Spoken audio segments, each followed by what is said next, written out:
C'est une mesure qui prend enfin forme. Le Conseil de gouvernement vient d'adopter le projet de loi relatif au régime d'assurance maladie obligatoire pour les étudiants, nous dit aujourd'hui le Maroc.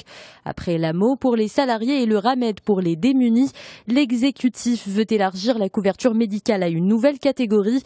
Les étudiants marocains et étrangers inscrits dans l'un des établissements d'enseignement supérieur marocains peuvent tous bénéficier de ce nouveau régime.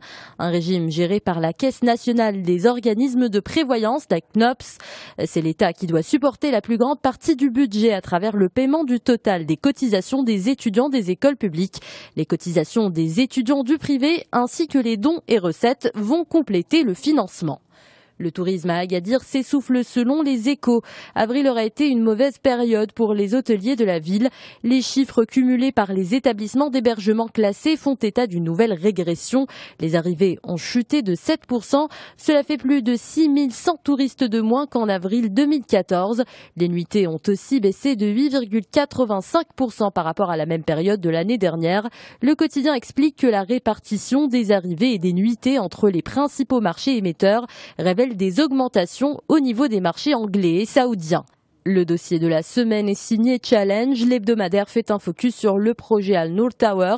Depuis que la maquette de réalisation de la plus grande tour d'Europe et d'Afrique a été dévoilée à Casablanca en décembre dernier, beaucoup ont pensé que Cheikh Mohammed bin Laden est allé trop vite en besogne.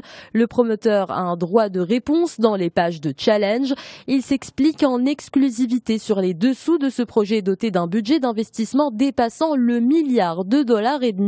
Je veux m'enraciner profondément dans le tissu économique marocain, a déclaré le businessman saoudien. À travers ce dossier, on apprend surtout que le projet de la tour géante a changé de destination.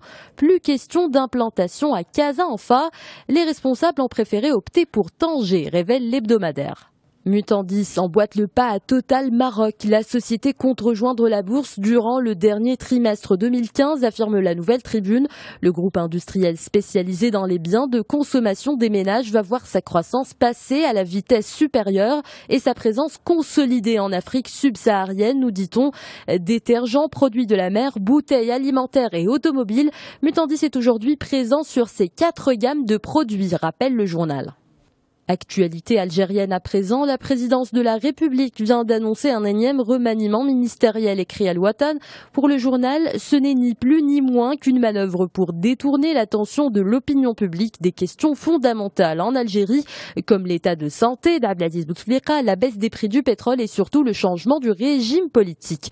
Autre constat alarmant dans les pages de l'Expression, selon le quotidien, Alger accuse des pertes énormes dans les importations sans faire profiter ses entreprises. Aujourd'hui, les importateurs se font assurer à l'étranger en raison de l'absence d'obligation de l'assurance sur le transport maritime. Résultat, l'Algérie perd 600 millions de dollars par an, regrette le quotidien algérien. L'organisation de l'État islamique étend son influence jusqu'au Sahel, affirme Libération. Le mouvement armé djihadiste Al-Mourabitoun de l'Algérien Mortal Belmokhtar a annoncé hier l'allégeance de son groupe à l'organisation djihadiste.